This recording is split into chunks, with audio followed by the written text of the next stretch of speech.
आइए भारत के अनुसूची से संबंधित 5 महत्वपूर्ण प्रश्नों को समझते हैं जो बार बार एग्जाम में पूछे जाते हैं। पहला प्रश्न है, मूल संविधान में कितनी अनुसूचियां थीं? पहला ऑप्शन है 7, दूसरा ऑप्शन है 8, तीसरा ऑप्शन है 12 और चौथा ऑप्शन है 10। इस प्रश्न का सही उत्तर है 8। मूल संविधान में कुल 8 अनुसूचियां थी, लेकिन भारतीय संविधान में वर्तमान में कुल 12 अनुसूचियां हो गई हैं। कंफर्म हो गया। अगर ये पूछेगा कि मूल संविधान में कितनी अनुसूचियां थी तो इसका सही उत्तर है 8। लेकिन अगर पूछा जाएगा वर्तमान संविधान में कुल कितनी अनुसूचियां हैं तो इस प्रश्न का सही उत्तर होगा 12। दूसरा प्रश्न है, संविधान की द्वितीय अनुसूची का संबंध किससे है? पहला ऑप्शन है राज्यसभा में प्रतिनिधित्व से, दूसरा ऑप्शन है भाषाओं से, तीसरा ऑप्शन है शपथ ग्रहण से और चौथा ऑप्शन है महत्वपूर्ण पदाधिकारियों के वेतन से। इस प्रश्न का सही उत्तर है डी, महत्वपूर्ण पदाधिकारियों के वेतन से।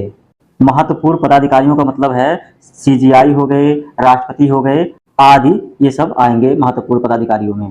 तीसरा प्रश्न है, भारतीय संविधान में 22 भाषाओं को राजभाषा का दर्जा दिया गया है, इसका उल्लेख किस अनुसूची में है? पहला ऑप्शन है 7वीं अनुसूची, दूसरा ऑप्शन है 8वीं अनुसूची, तीसरा ऑप्शन है 9वीं अनुसूची और चौथा ऑप्शन है 10वीं अनुसूची। इस प्रश्न का सही उत्तर है बी, 8वीं अनुसूची। 8वीं अनुसूची में 22 भाषाओं को राजभाषा का दर्जा मिला है। अगला प्रश्न है, दल बदल के आधार पर अयोग्यता संबंधित विवरण किस अनुसूची में है? पहला ऑप्शन है 8वीं, दूसरा ऑप्शन है 9वीं, तीसरा ऑप्शन है 10वीं और चौथा ऑप्शन है 7वीं। इस प्रश्न का सही उत्तर है 10वीं। इस प्रश्न को ऐसे भी याद कर सकते हैं, द से दल बदल और द से 10वीं।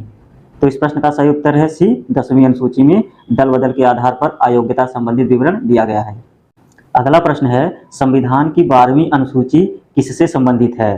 पहला ऑप्शन है पंचायत के चुनाव संबंधित प्रावधान से, दूसरा ऑप्शन है नगर पालिका के अधिकार संबंधित प्रावधान से और तीसरा ऑप्शन है राज्य वित्त आयोग से संबंधित प्रावधान और चौथा ऑप्शन है दल बदल कानून। इस प्रश्न का सही उत्तर है बी, नगर पालिका के अधिकार संबंधित प्रावधान से। 11वां है पंचायत के चुनाव से संबंधित और 12वां है नगर पालिका के अधिकार से संबंधित। तो इस प्रश्न का सही उत्तर है बी, नगर पालिका के अधिकार से संबंधित।